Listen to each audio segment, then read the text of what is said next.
Hello mga bilog! Today's vlog, magbibuild tayo ng budget na worth 35k build. Ang request kasi dito ni client, gusto niya is magkaroon siya na plug and play PC na lang na may GPU at latest Ryzen 5 T6X. Kinuha natin, then yung GPU is sa Lazada lang na rin nakuha. Ang advantage ng GPU niya is mura lang at mataas yung specs ng GPU, so worth sa price na ito. Bago natin simulan at explain sa inyo kung ano yung kasama dun sa 35k budget PC ni client, at baka pwedeng pasubscribe naman BJames TV at hit yung notification bell para once nag-upload ako mga ganitong videos at tech tips videos ay mano-notify kayo.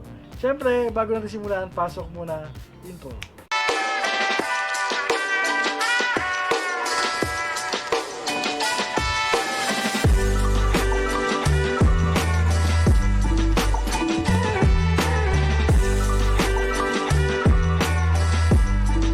At ayun mga kabilog, ano ba kasama ng 35k build natin? Ngayon, sa 35k build natin, hindi na siguro masama to, meron tayong 24-inch na Envision IPS color white. By the way mga kabilog, request kasi ni client, white build. Ginawa ko ng paraan na white build lahat. So meron tayong white keyboard, white case, and white fan. Pares, hindi ko na kasi mahanapan ng white. As is na lang kung ano yung nakuha ko. At yung gusto ko dito is yung GPU. RX 580, 8GB. Yung presyo na ito, mabibigla kayo. Ito nakuha ko to sa online, Lazada. Ang dami nang umu-order nito ngayon sa Lazada. Hindi ko alam kung okay yung performance, pero susubukan ko to kasi ang gaganda ng review sa Lazada at mga nakabili. So recommended daw to ngayon sa worth na price niya ngayon. Tapos meron tayong Ryzen 5 bundle with MSI B550M Pro Gen 3, tapos stock cooler. At display type yung nakuha natin sa supplier, Ryzen 5 5600X, match yan dito sa GPU. Tapos yung RAM natin, RGB 3200 MHz at times 2 na 8GB. Tapos meron tayong SSD 240GB and HDD. Hindi na kumuha ng brand new, kinuha ko na is yung refurbish na ganito. So okay naman itong mga ganito mga refurbish. 1TB. Tapos meron na siyang kasamang, yan, so yung favorite ng client ko, Dota 2, extended mousepad. Tapos pinibis ko na rin sa kanya itong mga extension cable. Ayan, so black and gray. So ito lang kasi yung meron ako ngayon. Pinibis ko na rin sa kanya yan.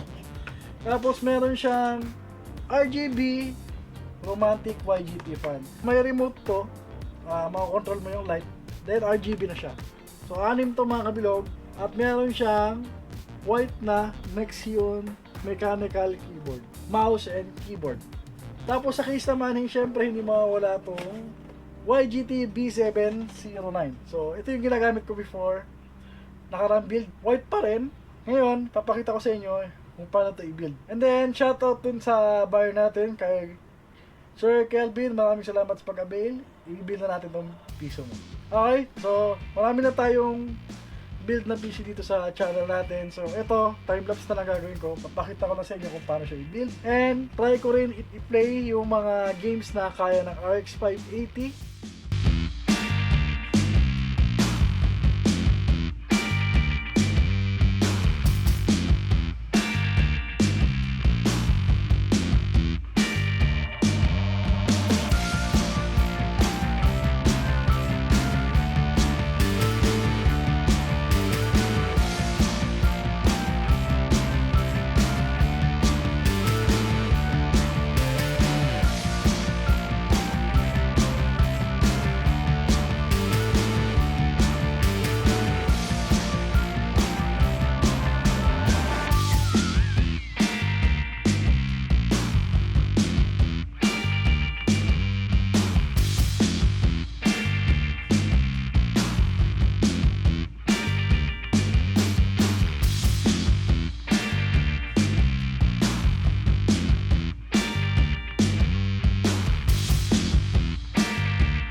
So ayan mga kabilog, white build, operating system installation na lang. So pagdating sa mainboard, medyo nahirapan tayo nakaharap ng white. So ayan na lang muna as is, MSI B550, pero white case, white pan. Ayan, makikita nyo, white monitor and white mechanical keyboard and mouse. So ang ganda na, no? So yun, hindi ko pa alam kung paano pa ilawin, pero may ilaw yan. Okay.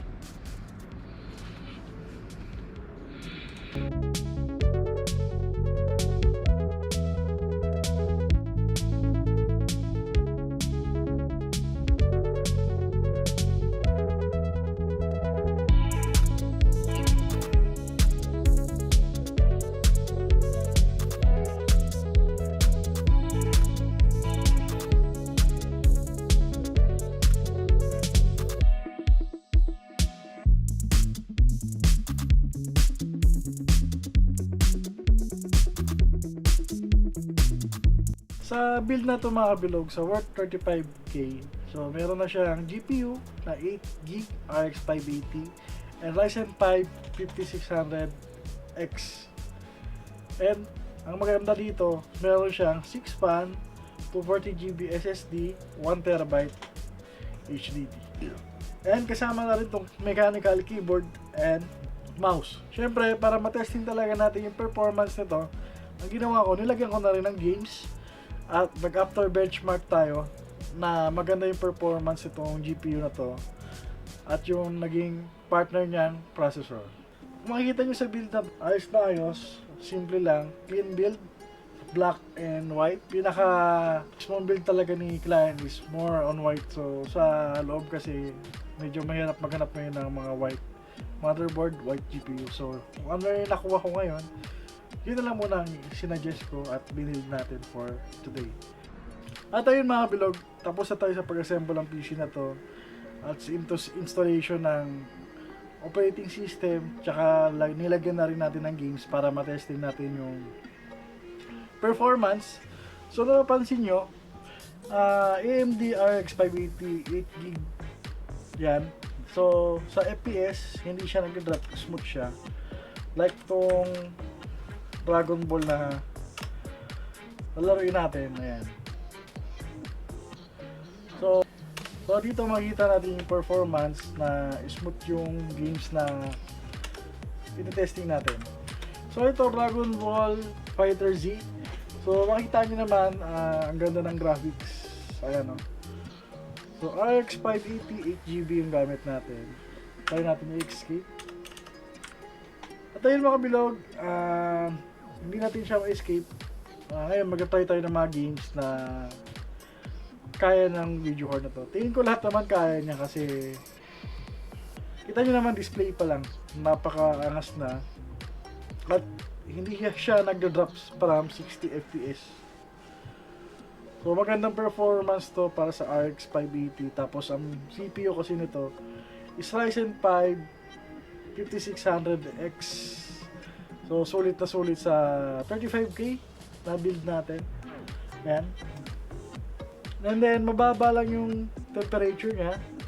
Hindi ko lang alam kasi dito sa area ko naka-aircon ako. And naka-open tong case. Hindi pa natin masasabi kung ano yung max temperature ng GPU. Sa usage naman, nag-range siya na 30 to 40. Check na rin natin. So ayan, nag-drop na siya. Nag-drop siya ng 39 to 60 FPS. Ayan. Try natin. Dragon Ball Fighter Z.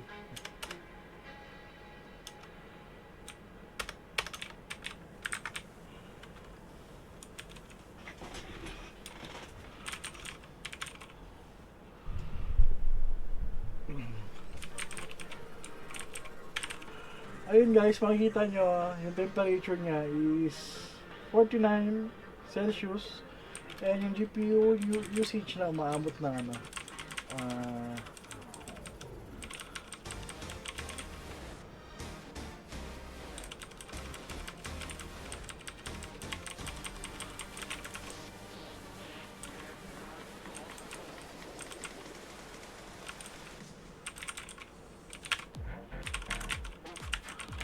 Ayos guys, smooth.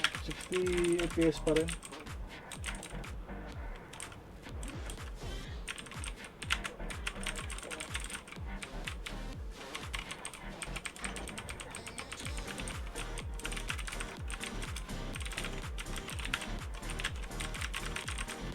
Lakas ah. Okay guys. Okay mga bilog, try natin sa ibang game. Try natin Mortal Kombat 11. So Mortal Kombat 11, smooth na smooth. Ay, bumaba siya ng 30 FPS. Try natin sa in-game kung ano yung magiging frame rate niya. Ayun, smooth naman pala mga kabilog.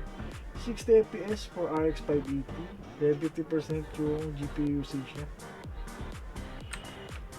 Try natin option.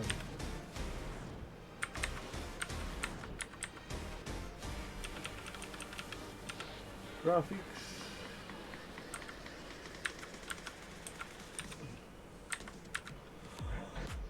So naka-verify na tayo tsaka ultra. Kaya na natin yung default. Loading screen siya, no? 30 FPS. Pero sa in-game, tayo natin. Ayun. So ito yung in-game niya. Ang ganda ng graphics niya. Pakasmooth, no? Ang linaw.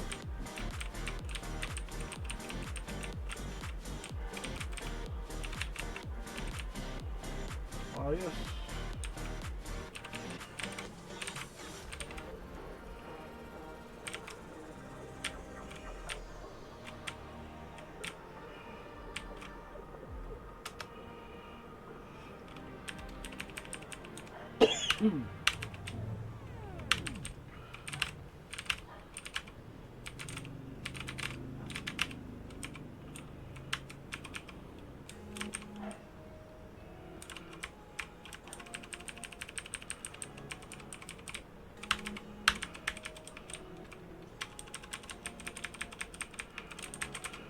Ayos mga kabilog, 60 FPS, so smooth yung gameplay, walang problema sa game.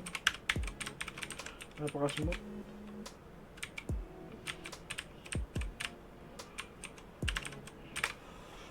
So ayun, smooth siya sa Mortal Kombat 11. Try pa tayo ng isang game para makita natin yung performance.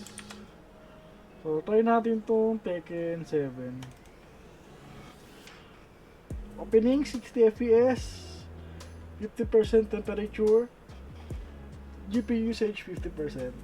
So napaka-smooth pa rin, walang problema sa gaming. RX 580.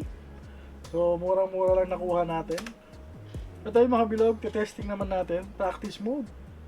So 60 FPS pa rin, GPU usage 50%, temperature.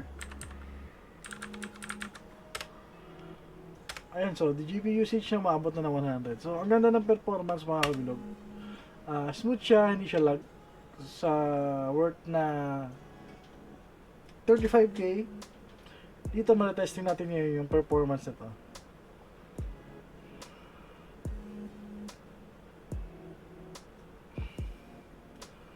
So yung loading screen medyo pa bago-bago yung FPS nag-drop. So 30 FPS siya. So tingnan natin sa in-game kung ano yung magiging result.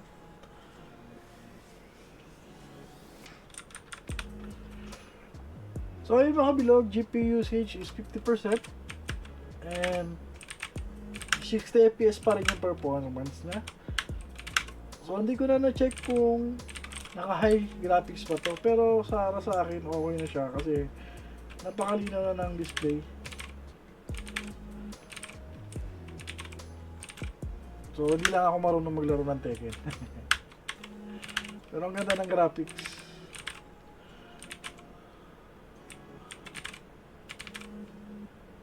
You know, mga ganon-ganon.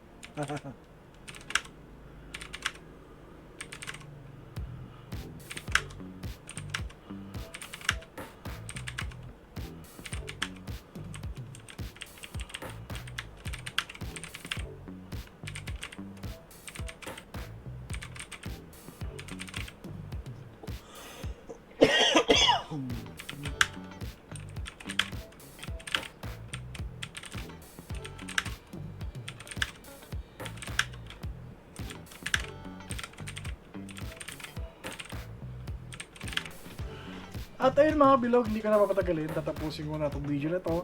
So nag-try lang tayo ng 3 games na medyo high specs and high graphics.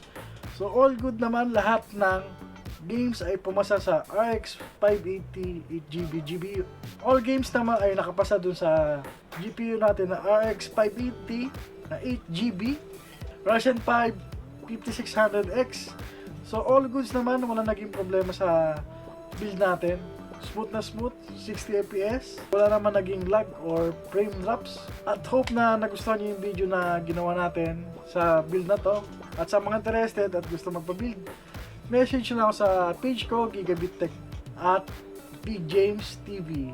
At syempre kung may mga tanong kayo, comment lang kayo sa comment section. At tayo natin sagutin. Comment lang kayo. Hanggang sa muli, at kita-kits na lang sa next video natin. At syempre, huwag natin kalimutan i-subscribe yung channel ko, Big James TV. At hit mo na yung notification bell para once nag-upload ako mga ganitong videos at tech tips videos ay manonotify kayo. So, see you to my next vlog. Peace out. Bye!